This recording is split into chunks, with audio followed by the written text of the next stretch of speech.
97.3 Citi FM. Relevant radio, always. Hi, you're welcome to Citi 97.3's coverage of the Barclays English Premier League Match Day 11.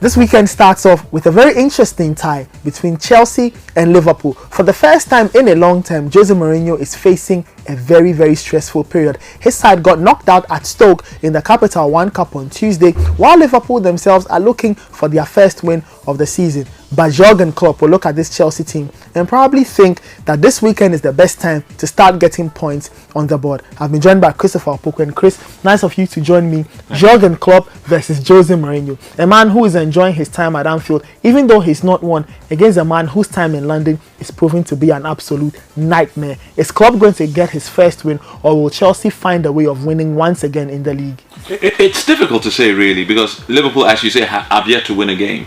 And the injuries are piling up. Now, Christian Benteke may not play against Chelsea because he suffered a minor injury. We don't know whether Daniel Sturridge will be able to make it. So it leaves Divock Origi as the only fit senior striker. And he's a young lad of 20. He's yet to break his goal scoring duck. So that's a bit of a problem. James Milner is suspended for the Capital One Cup, so he will be back for that particular game. But you look at Chelsea, I mean, they are packed with internationals, great players. I cannot fathom why they are where they are in the league. And I mean, for me, I think it's ridiculous for people to talk about sacking Jose Mourinho because he's one of the best managers in world football. But that's the results business. If he fails to beat Liverpool, you could well be staring at a P45. But I am looking at this game and I can't help thinking that this could probably be the game where Chelsea would come through. Because even though they lost out to Stoke, I thought they played well. Perhaps things are beginning to come together for them. But it's going to be a huge game. I mean, Klopp's team have been threatening to score over the last 3 games. Yeah. And, I cannot help but feel that it's a game that can go either way. It's a very, very difficult game to call.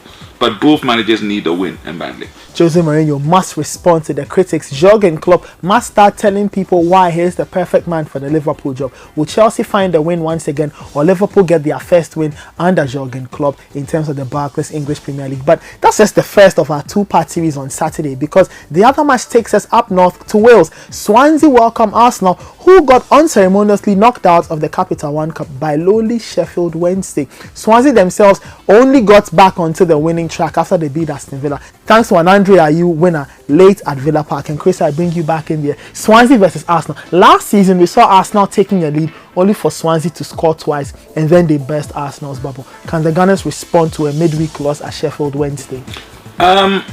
Yes and no. Yes, in the sense that many youngsters were used for that defeat to Sheffield Wednesday. They'll have their big guns back. It's unfortunate that they've had a double injury hit of Alex Oxlade-Chamberlain and Theo Walcott. So it's going to be a bit difficult. Plus, the Andre Ayew effect. He has the knack of scoring against the big teams. He scored against Chelsea. He scored against Man United. He scored against Spurs. He actually scored against Aston Villa, which can be classified as a big team. And Arsenal is in that particular bracket. Will he score again against Arsenal? And this game is at the Liberty Stadium. Arsenal, until that defeat against Sheffield Wednesday, for me, had looked extremely good. And I've been tipping them as title contenders. And I think if they have to prove those credentials, they've got to beat Swansea at the Liberty Stadium. Fact is, I'm not so sure they can. Because Swansea are beginning to recover their mojo after losing a few matches on the trot. But they're beginning to come back. And that Villa victory would give them a lot of confidence. And it's going to be a tight game. If Swansea are able to stop Arsenal playing in the first few minutes, I think they'll be able to get the 3 points. Can Gary Monk stop Arsene Wenger once again? Last season, as I said earlier, it ended up being a 2-1 win for Swansea. Can Arsenal reverse the trend?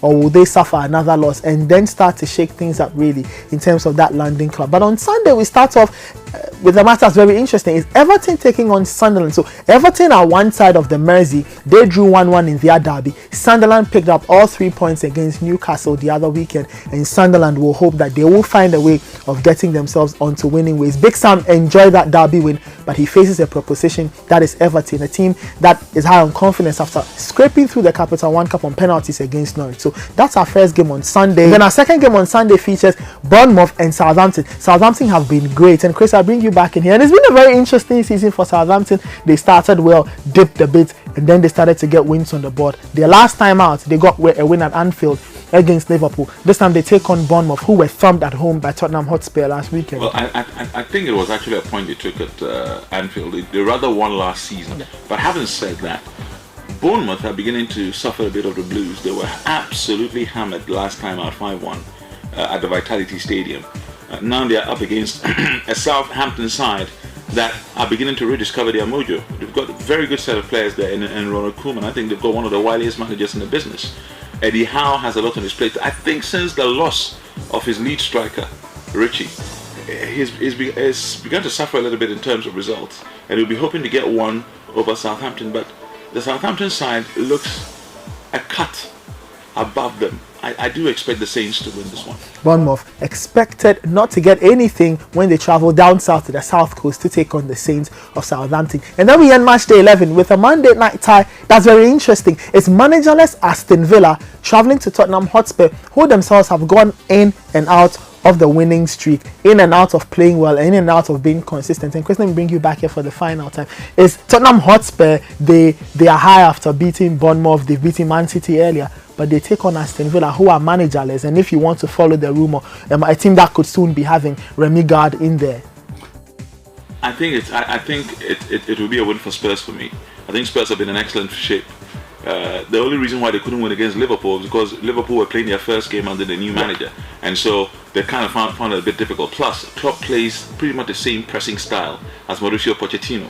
Now, as to whether Aston Villa can survive that pressing style when they meet is another problem. And Harry Kane got a hat-trick against Bournemouth the last time out, so his confidence is back. Lamela looks rejuvenated. Nasser Chadli is doing very well. You've got the likes of Eric Dyer, Ryan Mason, Nabil Ben Taleb, and at the back, the Belgian central defensive partnership of Vertonghen and Alderweireld is beginning to work wonders, and behind them is one of the best goalkeepers in Europe in Hugo Lloris. I struggle to see how Aston Villa will get anything out of this one. Aston Villa staring down the barrel of the gun, potentially, and without a manager, we'll see how well they will swim in the sea when they take on the White Hart Lane outfit, Tottenham Hotspur in London. So that's our Monday night fixture. So exciting games we have for you, but the standout one is of course Chelsea versus Liverpool. And as we do always, we'll give you the opportunity to predict the winner. So drop your predictions in the comment section below this video, and if you get it right, who knows, you could be winning a fantastic prize from Citi 97 Points. My name is Nathan Quao. We'll catch you live on Saturday. We start transmission at 12:30. We take you all the way through Saturday through Sunday, and a Monday night fixture that will serve as Spurs